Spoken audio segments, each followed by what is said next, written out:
Basement में बैठे सोहम ने पाशा को काली के जहन्नुम रसीद करने की इत्तला दी थी। सब मौजूद थे सिवाय कबीर, रासिम, रीमा और लीजा के। वो पाशा के ज़रूरी काम से शहर से गए हुए थे और वो ज़रूरी काम किसी को दर्दनाक मौत देने का था जो रासिम के सुपुर्द किया गया था। इसने अब तक तो अच्छी रिपोर्ट दी थी। हाल में पाशा की आवाज़ गूंजी, वो 2-3 दिन तक बहरून मुल्क से स्मगल होकर हमारी असले की खैप पहुंच रही है, मगर मुख्तलिफ बड़े शहरों में अलग अलग।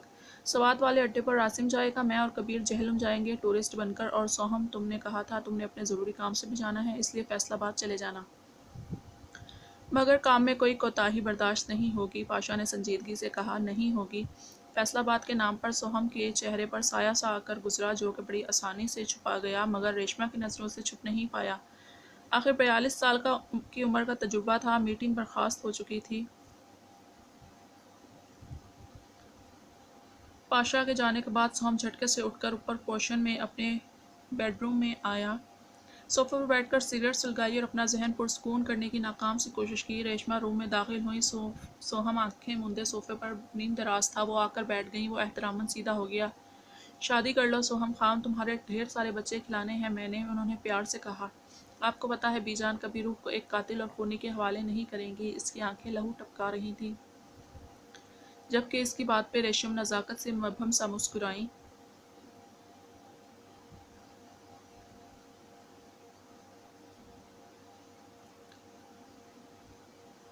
मैंने तो उसका नाम भी नहीं लिया बच्चे। सोहम ने पहलू बदला और उठकर खिड़की में खड़ा हो गया।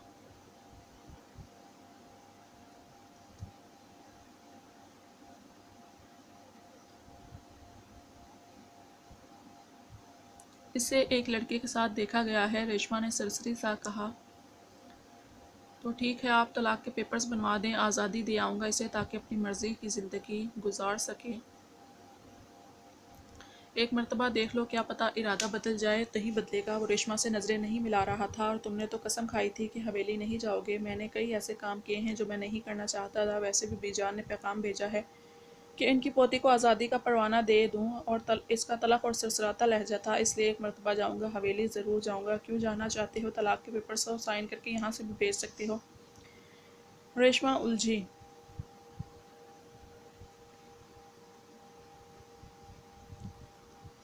ये भी बीजान का हुक्म है कि इनके सामने बैठकर साइन करूं। इन्हें अपने पोते पर एतबार नहीं, लेकिन मुझे ज़रा बराबर भी परवाह नहीं। कराऊंगा साइन। अगर परवाह नहीं तो 7 साल से क्यों पल पल इन पर नज़र रखी है? क्यों इनकी हिफाजत की? क्यों पैसे भेजते हो इनको?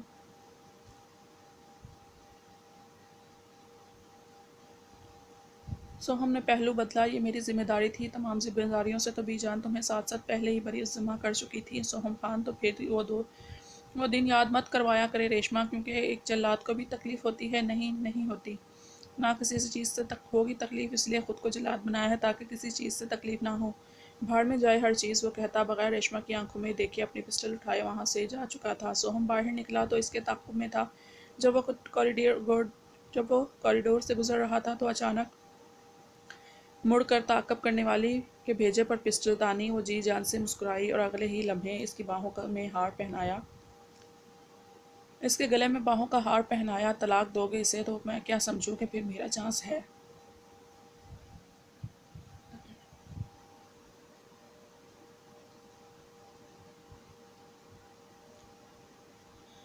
सोहम ने इसे खुद से खींचकर दीवार में दे मारा था। मैंने तुम्हें कितनी दफ़ा कहा है कि मुझसे फासले पर रहा करो। वो धुआं धुआं चेहरा लिए भस्म करने वाले अंदाज था। कोमल, किसी दिन तुम्हारी शहरग उड़ा दूंगा। उगराया। वो झटके से पीछे मुड़ी। चेहरे पर खून की लकीरें थीं, मगर वो ढीठ बनी मुस्कुरा रही थी। बेजा क्यों? ये दिल उड़ा दो, सारा कसूर जिसका है। Go to hell you. Soham ने गाली मुंह में रोकी और तनपन करता बाहर निकला, मगर वो फिर बीच में आई। ओके, मुझे पाशा ने भेजा है ये कहकर कि मैं तुम्हारे साथ जाऊंगी। जब जाना होगा बता दूंगा। अभी अपनी मनहूस शक्ल गुम करो यहाँ से। वो चबा चबा कर कहता। सिगरेट 2 मरतबा उंगलियों में घुमा चुका था। अब कोमल घबराई और फौरन इसके सामने से गायब हुई। रेशमा इसे अफसोस से खिड़की से जाता देख रही थी।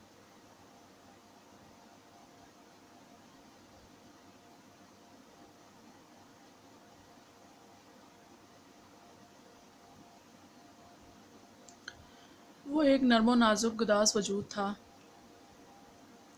मुकम्मल ढांपा हुआ रासिम से बाजुओं में भरे इनकी जानिब इंतहाई संजीदगी से आया तो कबीर हैरान हुआ। ये खुदकुशी करने लगी थी, मुझे कुछ समझ ना आया तो बेहोश कर दिया। तो अब हमें निकलना है, अभी टारगेट की लोकेशन पता चल चुकी है, फेंको इसको, इधर ही हमें जाना होगा, कबीर ने कहा। अब जान बचाई ही है तो फिर क्यों फेंकोगे, जाने किन भेड़ियों के हाथ लग जाए, फिलहाल गाड़ी की डिग्गी में रखो और काम पर फोकस करो, बाद में देखते हैं क्या करना है, रीमा ने कहा। जल्दी से उठे। रासिम ने इसे संजीदगी से इसके छोटे से बैग समेत बड़ी सी गाड़ी की डिग्गी में डाला और गाड़ी में बैठे। गाड़ी एक छोटे से होटल की बैक साइड पर रुकी, जिसके सारे सीसीटीवी कैमरास हैक कर लिए गए थे।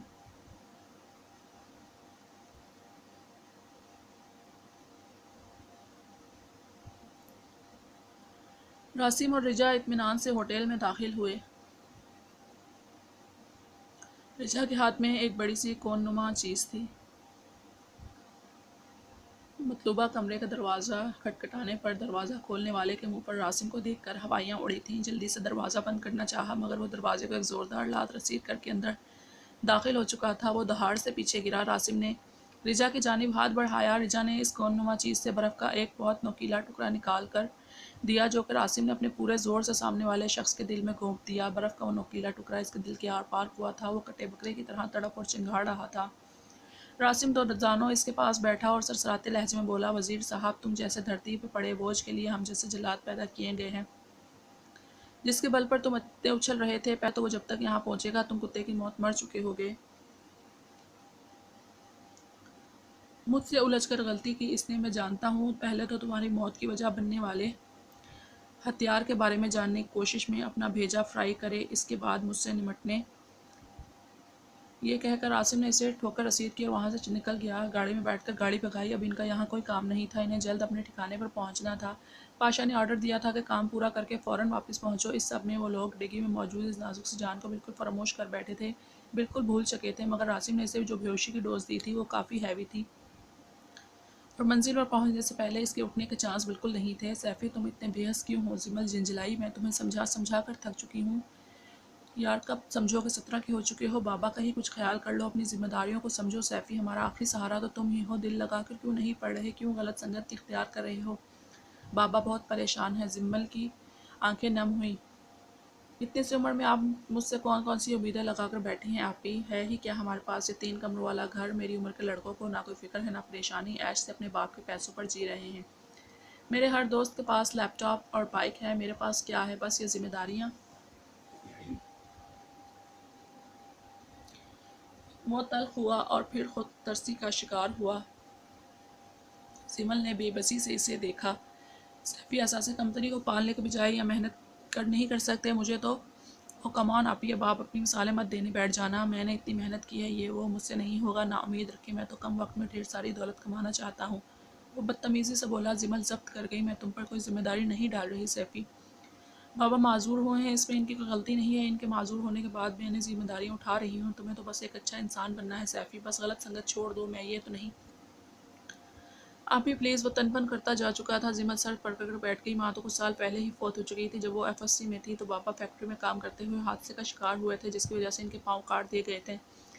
तब जिमल ने बहुत मेहनत से ज़िंदगी की गाड़ी घसीटी थी, जैसे तैसे एमएससी किया और इसकी मेहनतों का ही नतीजा था कि अब वो गवर्नमेंट स्कूल में जॉब लग गई थी। 22 की थी, बड़ी छोटी उम्र में नाजुक कांधों पर बोझ आ पड़ा था। अब सर सुकून का सांस लेने का वक्त आया था, तो सैफी, जो एक एहसास और ऐसे कमतरी का शिकार टीनेज लड़का था, हाथों से निकला जा रहा था। एक दो शिकायतें नईम साहब को इसकी आ चुकी थी कि वो गलत संगत में बैठने लगा है और बदकिस्मती से इनके घर के बिल्कुल सामने बने एक कोठी में अजीबोगरीब किस्म के इसरार लोग रहते थे। ना किसी से मिलते जुलते थे, ना मोहल्ले में कोई इस घर में जाना चाहता था, मगर सैफी को 2-3 मरतबा वहाँ जाते देखा गया था।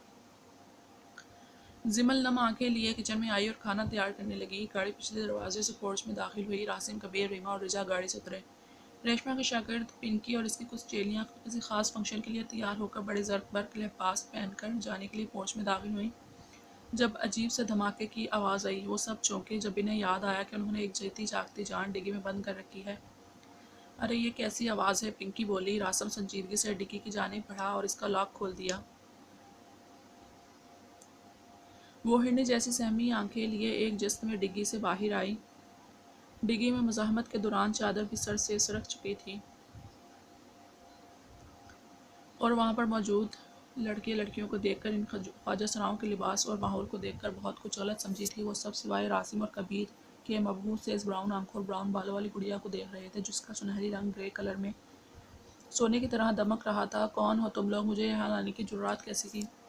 इसने फ़ौरन बैग टटोला, जिसमें अपना चाकू ना पाकर खौफ से सफ़ेद पड़ी थी। अगर तुम लोगों को लगता है मुझसे कोई गलत काम करवा सकते हो तो ये तुम्हारी गलत फहमी है। फ़ानिया ने एक हंगामा खड़ा कर दिया था। पिंकी और इसकी चेलियाँ बड़ी दिलचस्पी से इसे देख रही थीं, जबकि उफ़, ये लड़की और इसकी चलती ज़ुबान। रासिम ने खूंखार नज़रों से इसे घूरा। इतने में वहाँ रेशमा और पाशा और सोहम आए थे। अरे क्या तमाशा है ये? क्यों हंगामा मचा रखा है? क्या हो रहा है मेरे घर में? रेशमा नागवारी से बोली।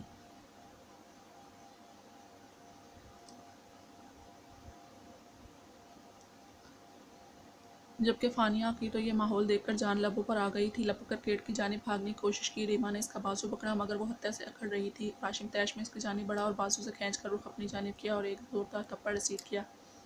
वो भी तो ना कुछ सुन रही थी, ना समझने की कोशिश कर रही थी, बस हंगामा मचा रखा था। पूरे दिन की भूख प्यास, गनुदगी, कमज़ोरी, डिप्रेशन और इस फौलादी हाथ का कमाल था कि वो एक मरतबा फिर ज़मीन बोस हो चुकी थी। रासिम ने दांतों तले लब कुचले। 1 सेकंड से पहले सब लाउंज में पहुंचो, कोई कहीं नहीं जाएगा, रेशमा ने हुक्म सुनाया। रासिम के सर पर खतरे की घंटियां बजीं, क्योंकि अब रेशमा की अदालत लगनी थी,